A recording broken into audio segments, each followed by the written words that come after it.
Hey everyone, welcome back to my channel. Welcome especially to those of you who have never been here before and you're just stopping by for this video. This is my son Xavier. He is about to be 6 months old. I have a daughter, Ireland, who is almost 3 years old, and I had both these babies at home in a tub. I did natural water births. I get asked questions quite often about doing a natural birth, so whether it be at home or in a hospital, I thought I would make a video to share some tips and tricks and techniques with you guys about how to handle the pain and how to make it through labor without any drugs. So no, doing a home birth, there is no epidural, there is no pain management other than whatever techniques you can come up with on your own to help with the pain. For me, I chose to use water. For both of my births, I got in the tub when the pain was getting to a point where I was really uncomfortable, moving wasn't easy anymore. I'll get into that a little bit later, but that is why I chose to do the water, because it helped me to relieve that feeling of kind of being paralyzed, feeling like I can't move, feeling really uncomfortable. Okay, you gotta be quiet.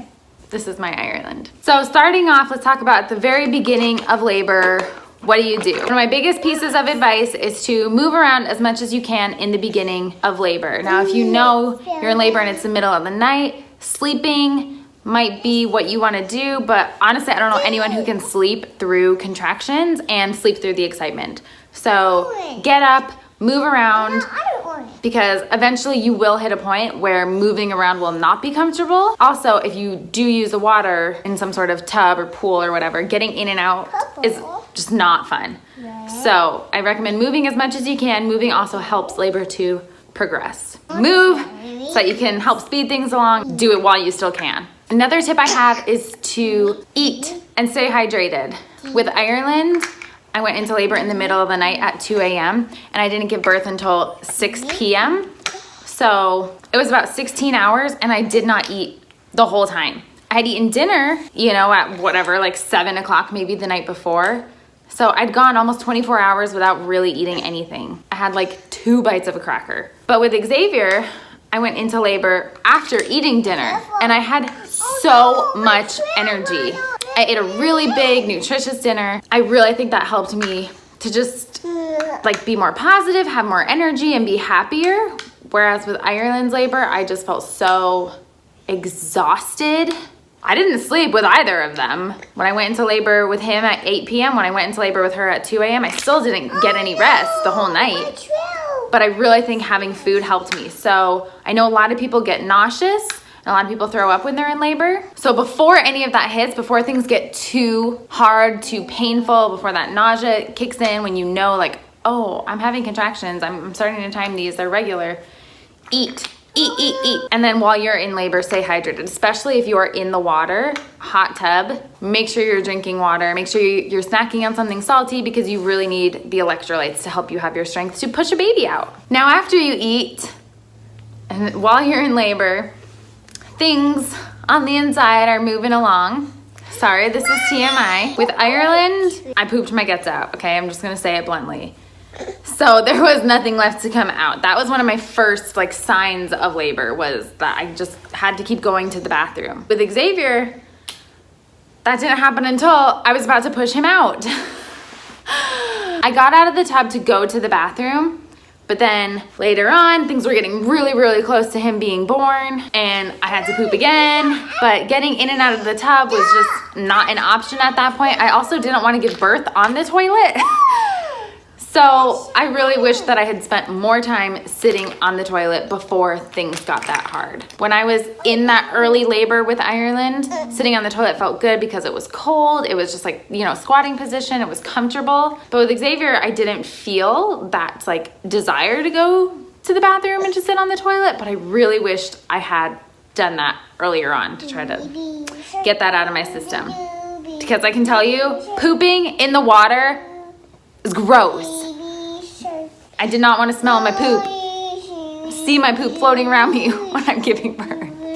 It's totally natural, totally normal, especially when you push. It's like those same muscles. A lot of people poop when they're giving birth. It's totally normal. I just wished I had done it before. Another tip I have is for relaxation. Now, there's so many emotions that come when you're giving birth. Part of it's exhaustion, part of it is dealing with pain, part of it is nerves, part of it's excitement. So many emotions, and a lot of people hold their tension and their emotions in their shoulders. For me, what I did when I was in labor with Ireland, when things started getting hard, when I got to the point where I wasn't enjoying moving and walking around anymore, I can show you what I did. I was sitting on the floor like this, and I was like pressing hard into the floor and like pushing myself upward. So there was a lot of tension in my shoulders. I was using my muscles, my arms, you know, were engaged. I wasn't able to relax. That was focusing all my energy upward. I really needed to relax my muscles and focus everything downward. So what really, really helped me with Ireland, and then the second time as well, was to just visualize that energy going down. I just imagined it going into the floor. With every contraction, with every exhale, I just imagined it going out and down. Going along with that is breathing. Now, there are a lot of different breathing techniques you can do. For me, with Ireland, what came natural was counting while breathing. So I would go,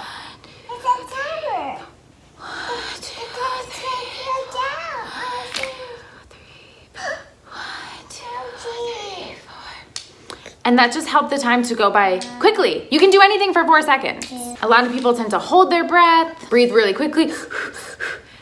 That's not what you want to do. Doing some sort of rhythmic breathing is really helpful. With Xavier, what I did was down, in, down. So again, focusing on getting that exhale downward, focusing that energy downward, and just saying those words in my head, in, down.